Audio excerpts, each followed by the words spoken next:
السلام علیکم دوستوں اور ساتھیوں، چند دنوں کی غیر حاضری کے بعد آپ کی خدمت میں نئی ویڈیو پیش کی جا رہی ہے۔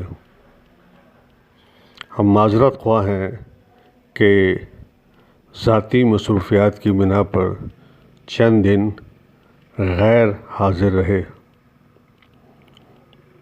اس سے قبل ہم فلسطین یروشلم کے موضوع پر ویڈیو تشکیل دے رہے تھے۔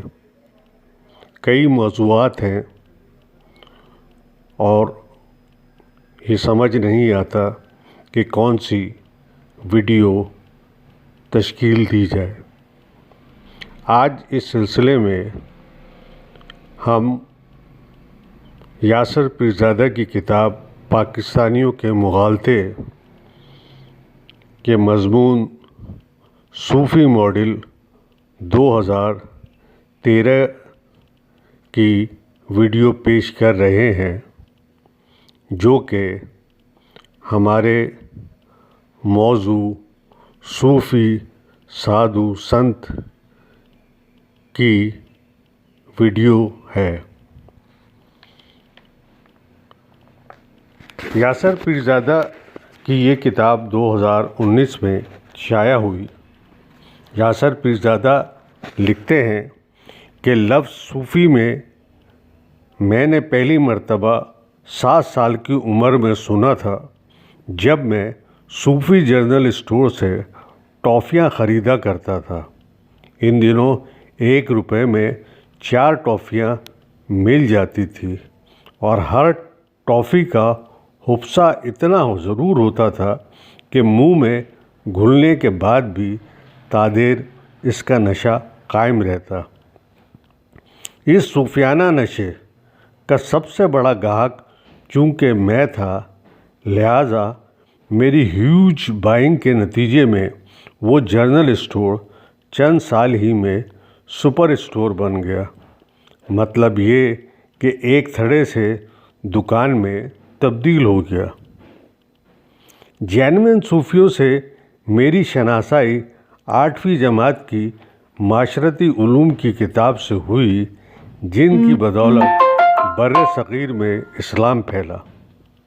عین ممکن تھا کہ اپنی سلیکٹو اسٹڈی کی تکنیک کی بدولت میں صوفیاء کرام والا باب گول کر جاتا، مگر مصیبت یہ تھی پچھلے 5 سال سے مسلسل اس پر سوال آ رہے تھے، لہٰذا میں نے وہ باب یوں رٹ لیا جیسے ہمارے ہاں چند دانشوروں نے ایک آدھ انقلاب، پانی پت کی جنگ اور مغلوں کا عروج و زوال رٹا ہوا ہے۔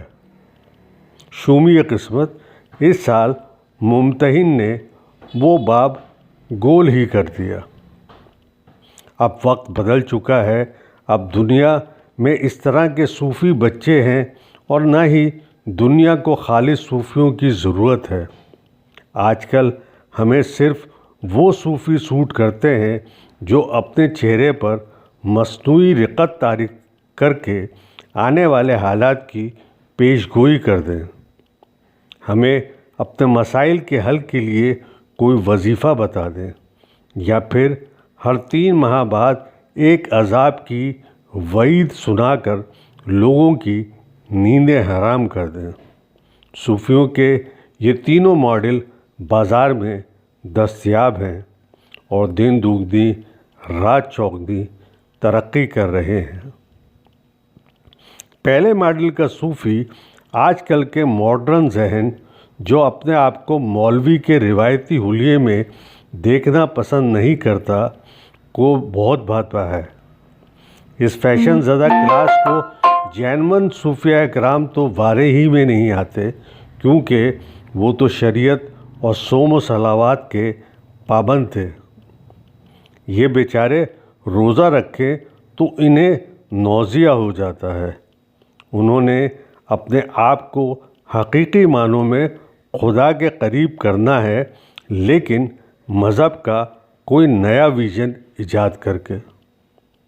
انہیں روحانیت کی بھی تلاش ہے اور چرس کی بھی۔ انہیں اپنے ضمیر کی خلش بھی مٹھانی ہے اور نیو ایئر ڈانس پارٹیز میں بھی جانا ہے۔ انہوں نے اپنی فیکٹری کے ملازمین کا استحصال بھی کرنا ہے اور مہینے میں ایک دن اپنی روح کی بالادگی کے لیے بھی مختص کرنا ہے، تاکہ اپنی روح کی پرورش، نشو و نما اور پختگی کو اس سے منسلک کر ذہنی آسودگی اور معاشرتی پذیرائی حاصل کر سکیں۔ انہیں اپنی پوسٹنگ بھی عزیز ہے اور تصوف سے بھی شغف ہے۔ انہیں کوئی ایسا صوفی چاہیے جو گاہے بگاہے انہیں یہ کہہ کر تسلی دیتا رہے کہ جو کچھ تم کرتے ہو اس سے خدا کو کوئی سروکار نہیں، بشرطے کہ تم اپنے دل میں اس کی محبت پیدا کر لو۔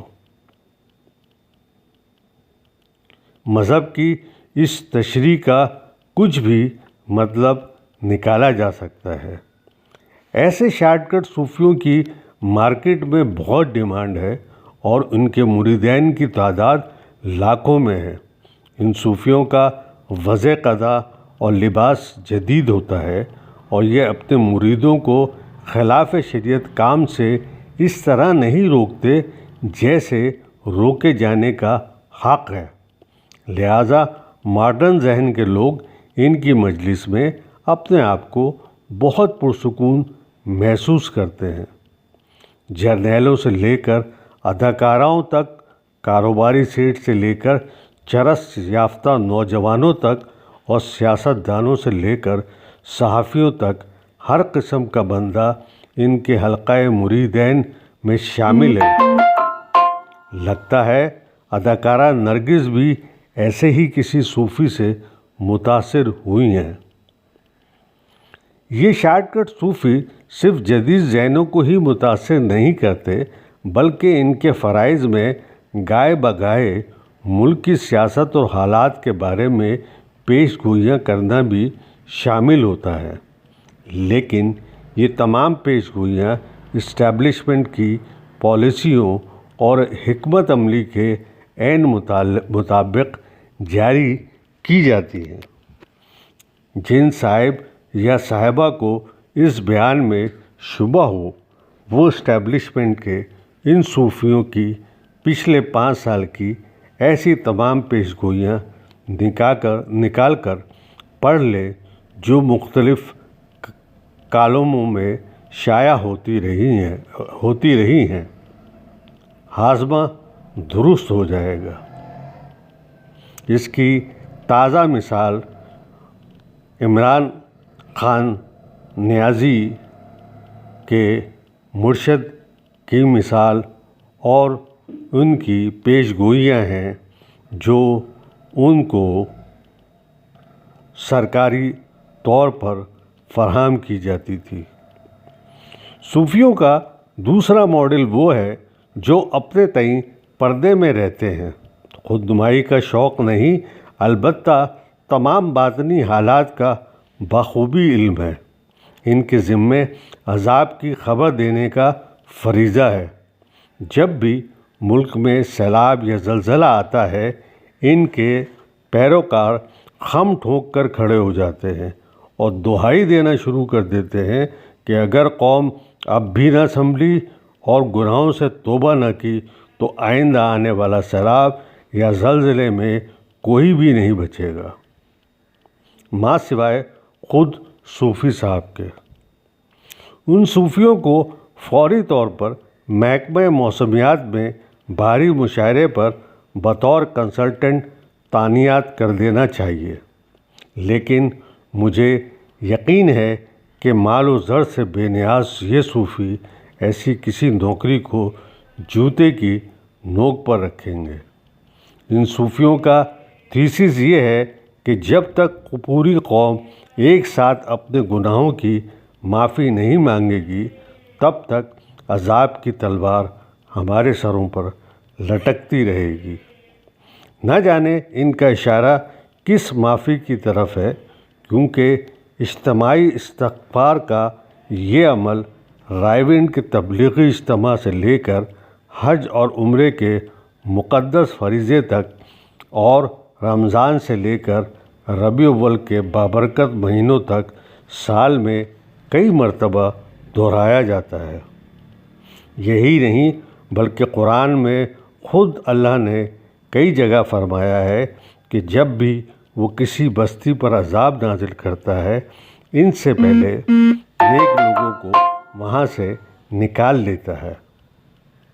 یہ عجیب و غریب صوفی ہیں جو آئے دن 18 کروڑ لوگوں کو عذاب کی بریکنگ نیوز دیتے رہتے ہیں، جبکہ کروڑوں عوام تو پہلے ہی اس ملک میں عذاب سہ رہے ہیں۔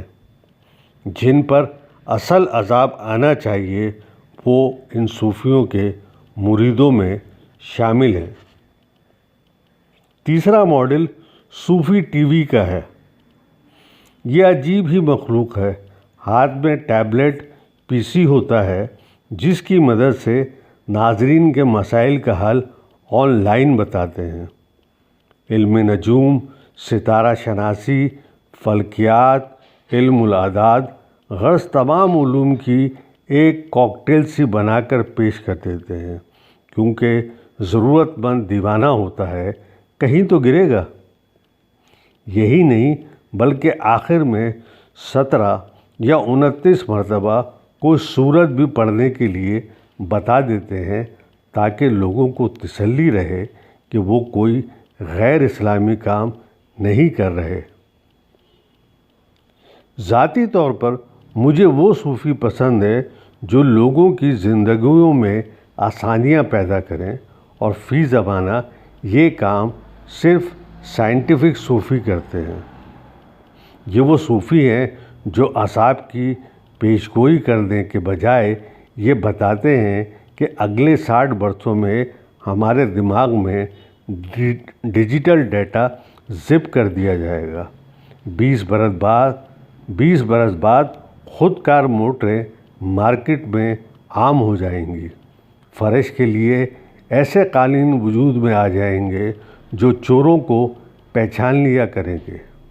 گھر کا اپنا تھرمو اسٹیٹ ہوگا جو آپ کی پسند کے مطابق ہر کمرے کا درجہ حرارت متعین کرے گا۔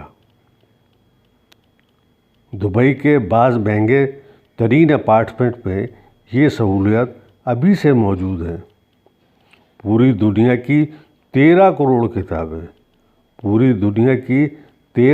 کتابیں ڈیجیٹلائزڈ کر دی جائیں گی، جس کے بعد انسانیت کی یہ لائبریری ایک ہارڈ ڈسک میں سما سکے گی۔ انسان کسی بھی زبان میں گفتگو کر سکے گا، اور ان سائنٹیفک صوفیوں کی بدولت وہ دن بھی دور نہیں جب غذا کی کمی کا مسئلہ بھی حل ہو جائے گا۔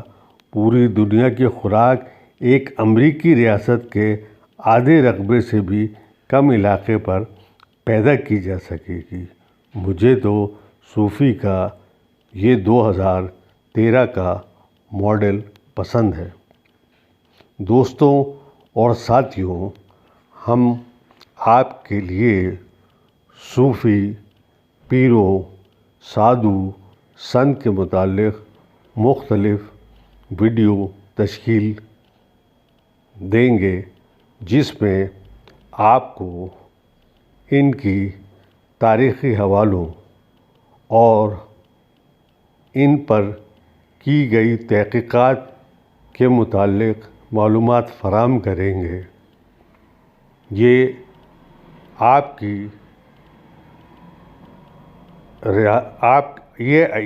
کی ثواب دید ہے کہ آپ کون سی رائے یا کون سی بات کو پسند کریں اور اس پر عمل کریں۔ شکریہ۔